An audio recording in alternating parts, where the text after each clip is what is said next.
क्या आप जानते हैं कौन है जिसने हिंदुस्तान की भारतीय संस्कृति का परचम हिंदुस्तान के साथ साथ विदेशी धरती पर भी लहराया? उनकी कुछ ऐसी बातें जो आपके जीवन को पूरी तरीके से बदल देगी और आपके भविष्य को एक नई दिशा देगी। तो बने रहिए हमारे ब्लॉग में। और अगर अभी तक आपने हमारे चैनल को सब्सक्राइब नहीं किया तो जल्दी से सब्सक्राइब कर लीजिए।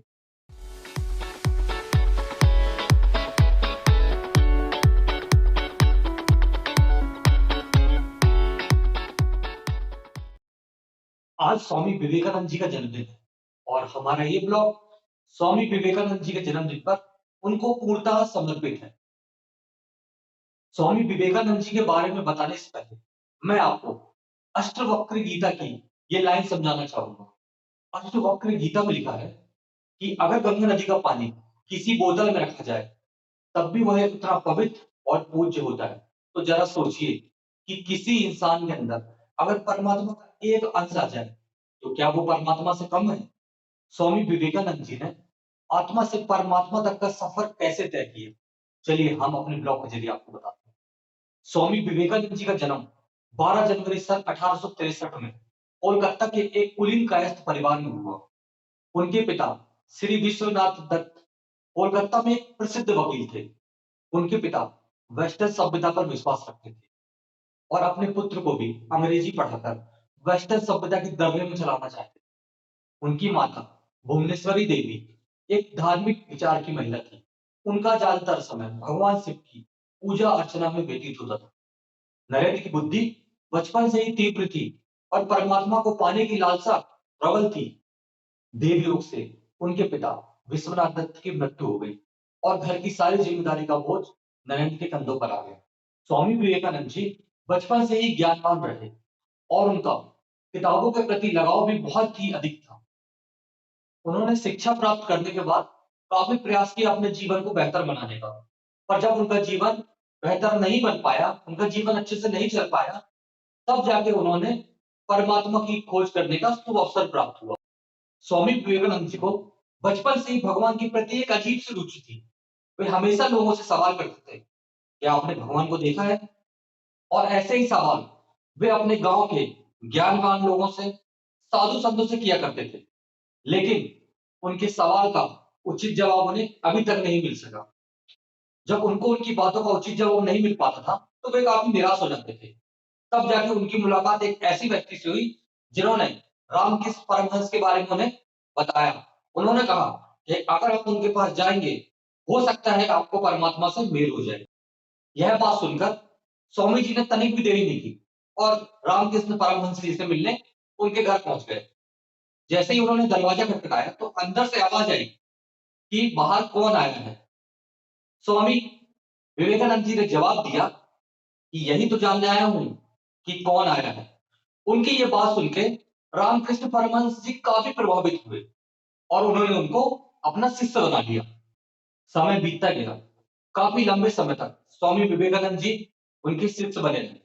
फिर अचानक से एक बार वो उनसे सवाल पूछ बैठे कि क्या आपने भगवान को देखा है? रामकृष्ण परमहंस जी ने मुस्कुराते हुए इसका जवाब दिया, हाँ, हमने भगवान को देखा है। इस पर स्वामी विवेकानंद जी ने कहा कि क्या आप हमको उनसे मिलवा सकते हैं? रामकृष्ण जी ने कहा, हाँ बिल्कुल, चलिए हमारे साथ कुटिया में। दोनों कुटिया के अंदर प्रवेश करते हैं। रामकृष्ण परमहंस जी अपनी खाट पे बैठते हैं और स्वामी विवेकानंद जी धरती पर। जैसे ही रामकृष्ण परमहंस जी अपने पैर का अंगूठा स्वामी विवेकानंद जी के हृदय में रखते हैं तो स्वामी विवेकानंद जी कुछ समय के लिए बाहरी दुनिया में लीन हो जाते हैं। जैसे ही उन्हें होश आता है तो उनकी आंखों में आंसू होते हैं और वे अपने गुरु की तरफ देख के कहते हैं कि गुरु, मैं आपका कोटि कोटि धन्यवाद करना चाहता हूं कि आपने मुझे परमात्मा के दर्शन कराया। इतना कह के वो वहां से चले जाते हैं।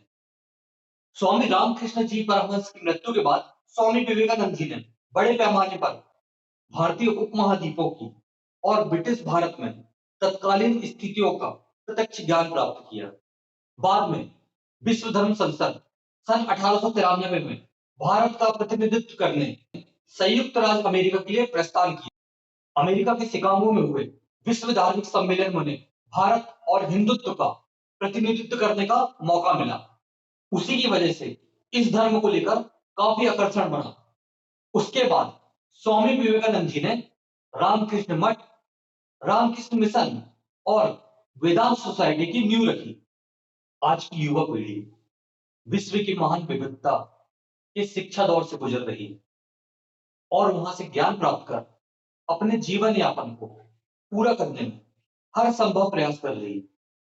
और हमारा यही संदेश है कि आप अपने जीवन में कुछ समय ध्यान मुद्राओं को दें, योग विद्याओं को जानने का प्रयत्न करें, तो आपकी आध्यात्मिकता भी बनी रहेगी और आपको ज्ञान प्राप्त करने का सही मार्ग भी मिल सकेगा, जो न केवल आपके आध्यात्मिक ज्ञान को बढ़ाएगा, अपितु आपको जीवन यापन करने में भी मददगार होगा। चाहे स्थिति कितनी अच्छी या बुरी हो, यही हमारे भारत की उपलब्धि है। और क्या इस उपलब्धि को हमारे आने वाली पीढ़ियां बचा सकती हैं? इसलिए आप हमारी वीडियो को ज्यादा से ज्यादा लोगों तक शेयर करें, ताकि ये बात देश के हर घर तक पहुंच सके। क्योंकि इस बात को जन जन तक पहुंचाना बहुत जरूरी है, क्योंकि हम तो नहीं रुकने वाले। स्वामी विवेकानंद जी ने कहा है, उठो जागो संघर्ष करो, तब तक मत रुको जब तक लक्ष्य की प्राप्ति ना हो सके।